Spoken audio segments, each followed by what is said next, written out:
Bachar al-Assad, qui la Russie a annoncé officiellement à la fin de la journée de ce 8 décembre 2024 que lui et sa famille ont été accueillis à titre humanitaire par la Russie. Donc ils se sont réfugiés, Bachar al-Assad et sa famille en Russie. On les voit bien, il y a la lâcheté, ils fuient, comme Zindine Abidine, comme Kadhafi, comme avant lui Hosni Moubarak et bien d'autres.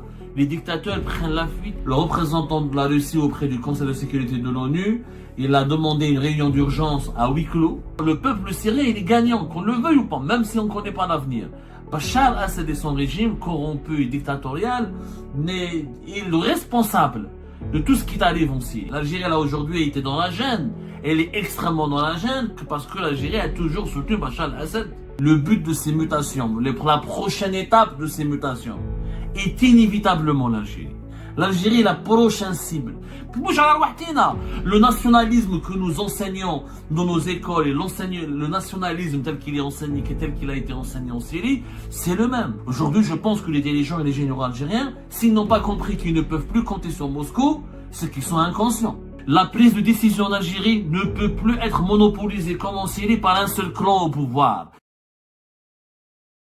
Les régimes autoritaires ont un défaut. Ils sont aveuglés par leur certitude. Ils pensent que leur force, leur puissance et leurs protecteurs, en l'occurrence pour la Syrie, l'Iran et la Russie, pourront toujours les sauver contre les moindres des rebondissements. Ça n'a pas été le cas avec Bachar al-Assad, qui la Russie a annoncé officiellement à la fin de la journée de ce 8 décembre 2024 que lui et sa famille ont été accueillis à titre humanitaire par la Russie. Donc ils se sont réfugiés, Bachar al-Assad et sa famille en Russie.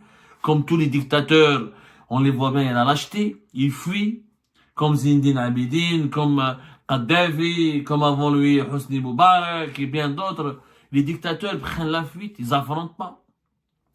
Ils laissent derrière lui un pays brûlé, massacré, saboté par une guerre civile qui dure maintenant depuis 13 ans. La Russie, ce qui m'a le plus intéressé, c'est la déclaration de la Russie. Le représentant de la Russie auprès du Conseil de sécurité de l'ONU, il a demandé une réunion d'urgence à huis clos. Certainement, les Russes vont demander des explications aux Américains parce que les Américains étaient certainement au courant. Ce sont les Turcs et les Qataris qui ont préparé ce plan avec la rébellion islamiste et les Américains avaient validé, avaient même donné certainement un coup de main. Israël est la grande gagnante de cette histoire, qu'on le veuille ou non. Le peuple syrien, il est gagnant, qu'on le veuille ou pas, même si on ne connaît pas l'avenir. Bachar al-Assad et son régime corrompu et dictatorial est le responsable de tout ce qui arrive en Syrie. Il n'a pas voulu partager son pouvoir, il n'a pas voulu démocratiser le pays, il n'a pas voulu sortir du clanisme, il n'a pas voulu cesser la dictature, arrêter les tortures, les détentions arbitraires.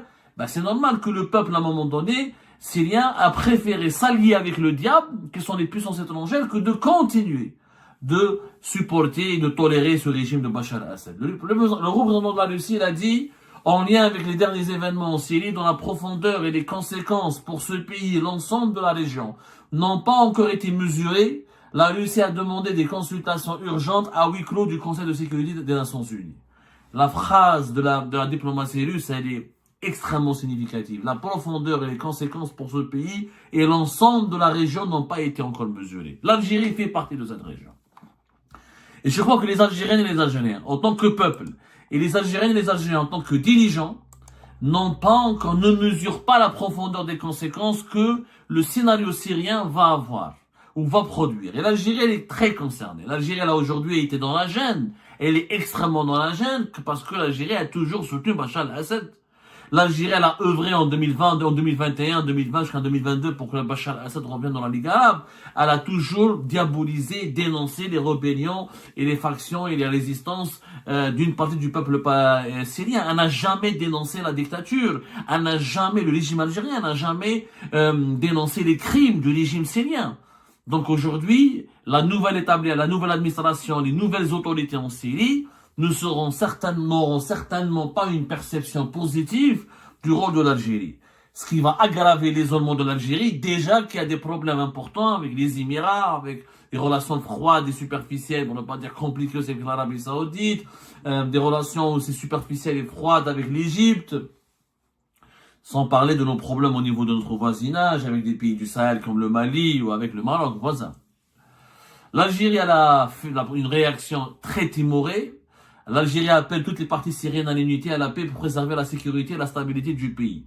L'Algérie a appelé des manches devant les récents développements de la situation et les changements accélérés en cours en Syrie. Toutes les parties syriennes à l'unité et à la paix pour préserver la sécurité et la stabilité du pays et l'unité de l'intégrité de son territoire.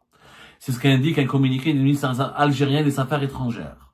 L'Algérie suit avec une grande attention les récents développements de la situation et les changements accélérés en cours en République arabe syrienne et appelle toutes les parties syriennes à l'unité et à la paix et à œuvrer pour la préservation de la sécurité et de la stabilité du pays et à l'unité de l'intégrité de son territoire.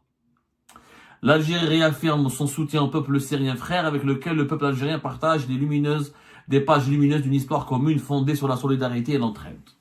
C'est une réaction, vous l'avez bien compris, une réaction très gênée. Le régime algérien ne sait pas quoi dire.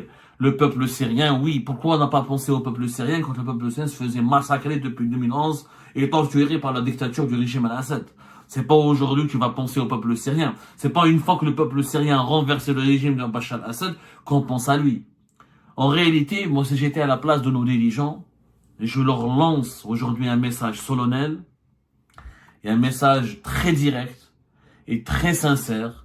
Je pense qu'aujourd'hui, l'Algérie devrait d'abord se préoccuper en toute urgence de son futur, de sa sécurité nationale, du futur proche de sa sécurité nationale et de la stabilité du pays. Aujourd'hui, il va clairement,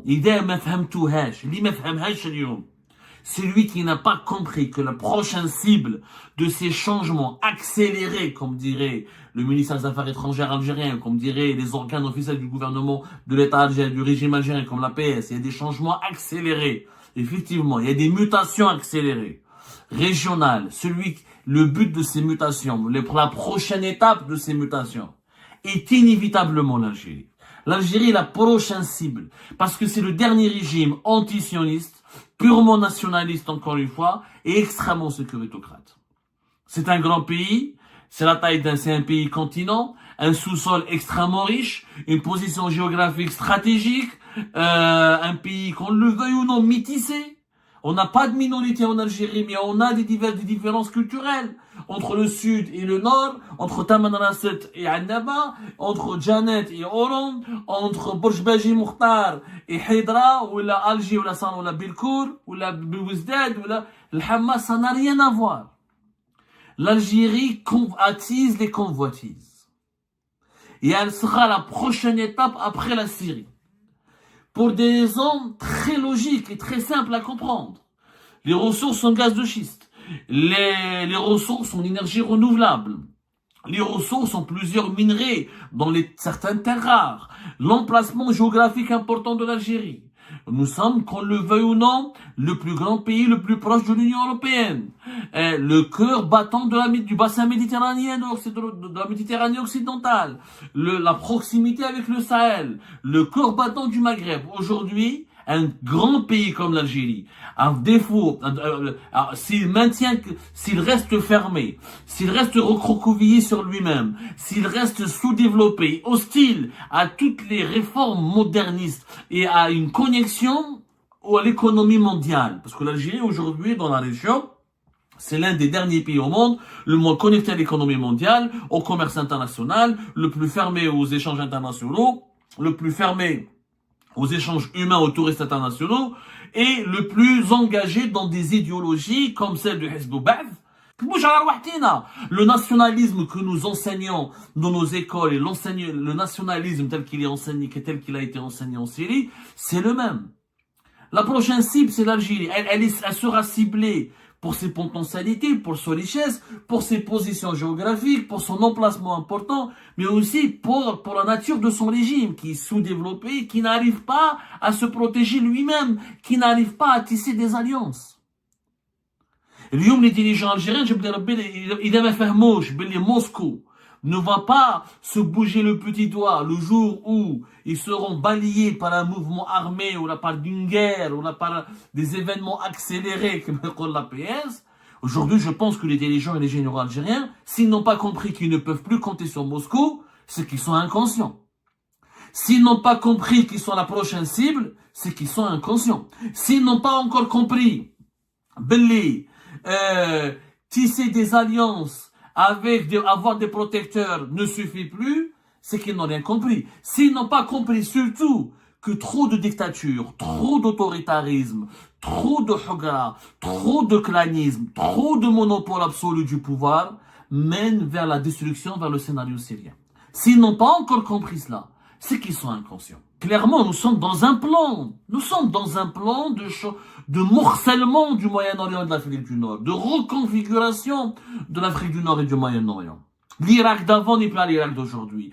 Le Soudan d'avant n'existe plus. La Syrie ne sera plus comme avant. Les pays avant, on n'avait pas des monarchies du Golfe qui étaient aussi influentes que les années 70, années 80. Aujourd'hui, l'influence régionale, elle est à Dubaï, elle est à Abu Dhabi, elle est à Doha. Elle n'est pas uniquement à Riyad, ou elle est au Caire, ou elle est à Alger. La Libye d'avant n'existe plus. Le Sahel d'avant, nos voisins, le Sahel d'avant, le Mali d'avant n'existe plus. Le Niger d'avant n'existe plus. Le Burkina Faso d'avant n'existe plus. Il faut faire très attention à ces mutations géopolitiques. Il y a un Zouba, un Mouja, un tsunami géopolitique qui est en train de tout prendre sur son chemin. Et celui qui n'a pas de digue de protection, il va s'écrouler. C'est quoi les digues, vous allez me dire? C'est le développement économique, c'est la justice sociale, c'est la réconciliation avec son propre peuple, c'est la légitimité des institutions. Aujourd'hui, pour conserver l'unité nationale de l'Algérie et pour que l'Algérie reste solide, elle doit changer de politique. Ses dirigeants actuels doivent changer. Les prisonniers politiques, trop de prisonniers, trop de dictature, trop de hugra, trop de persécutions, ça va se retourner contre nous. Les puissances étrangères, les planificateurs du scénario syrien n'hésiteront pas à récupérer les Algériens les plus frustrés, n'hésiteront pas à récupérer les Algériens les persécutés, n'hésiteront pas à parier ou à investir ou à essayer de déstabiliser l'Algérie de l'intérieur parce que c'est un grand pays qui n'arrive pas à développer son territoire, qui n'arrive pas à assurer la croissance économique, qui n'arrive pas à assurer une justice sociale, même si nous avons du pétrole, l'argent, du pétrole et du gaz qui ne sont pas éternels. Et on est un pays de presque 50 millions d'habitants dans les 2 ou 3 années à venir. Les menaces ne sont peut-être pas perceptibles encore aujourd'hui, mais elles le seront encore plus dans les 4 ou 5 années à venir. Et 4-5 ans dans l'histoire d'une nation, c'est rien. Revenez en 2017-2018, Bachar al-Assad buvait un verre sur son bureau et en se disant « J'ai survécu à la rébellion et avec mes alliances avec Moscou et Téhéran, je contrôle le pays. » 2024, aujourd'hui, il est à bord d'un avion, il a pris la fuite. 4-5 ans dans l'histoire d'une nation, c'est rien, ça peut rapidement s'accélérer. L'histoire, le rythme de l'histoire sera toujours plus fort que le rythme de nos pensées et de nos vigilances. L'urgence aujourd'hui, c'est quoi pour l'Algérie? La réconciliation nationale. Il faut que le régime s'ouvre. Il faut qu'il arrête de persécuter ses détracteurs. Qu'il arrête de mettre en prison ses opposants. Il faut qu'il les écoute. La prise de décision en Algérie ne peut plus être monopolisée comme en Syrie par un seul clan au pouvoir. La prise de décision doit être collective. Elle doit associer toutes les forces vives de la nation. Les forces vives de la nation ne sont pas uniquement que des militaires, ils sont aussi des civils. Parce que la Syrie, comment elle est tombée? Par ces divisions internes. C'est pas une armée étrangère qui a envahi la Syrie, c'est des rebelles syriens armés par les étrangers, soutenus par les étrangers, mais c'est des Syriens. Attention à ces divisions. Les divisions viennent de quoi?